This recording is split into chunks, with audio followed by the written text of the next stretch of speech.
ശിവൻകുട്ടിയാണോ തീരുമാനിക്കേണ്ടത് എവിടെയാണ് നടക്കുന്നത് സംവാദം? ഞാനല്ലേ തീരുമാനിക്കേണ്ടത്? ജനങ്ങളെ തീരുമാനിക്കേണ്ടത്?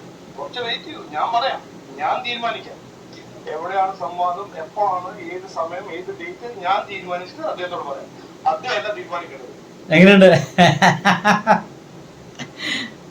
രാജീവേട്ട? നിങ്ങൾ പൊളി കേട്ടോ, നിങ്ങൾ പൊളിയോട് പൊളി മനുഷ്യനാണ്. തുടക്കത്തിൽ നിങ്ങൾ പറഞ്ഞത് ശിവൻകുട്ടി ചേട്ടനോട് പറ ഞാൻ തയ്യാറാണ്, സമയം നിശ്ചയിക്കാൻ പറ. സമയം നിശ്ചയിച്ചപ്പോൾ നിങ്ങൾ പറഞ്ഞു ഓ അത് പ്രധാനമന്ത്രി വരുന്ന സമയമാണ്. അപ്പോൾ ശിവൻകുട്ടി ചേട്ടൻ പറഞ്ഞു ഇന്ന് നിങ്ങൾക്ക് പറ്റുന്ന സമയം പറ.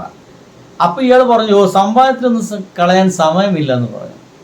അവസാനം ഇപ്പൊ ചോദിക്കും പറയാണ് ശിവൻകുട്ടിയാണോ സമയം നിശ്ചയിക്കേണ്ടത്? ഞാനല്ല സംശയിക്കുന്നത്, ഞാൻ സമയം നിശ്ചയിച്ചിട്ട് അങ്ങോട്ട് പറയാം. മനസ്സിലായില്ലേ? ഇനിയും വരുന്നുണ്ടല്ലോ കുറെ കളികൾ നടത്തം. ഇതിനെയാണ് വാഴപ്പിണ്ടി എന്നൊക്കെ പറയാ, നട്ടലിനെ.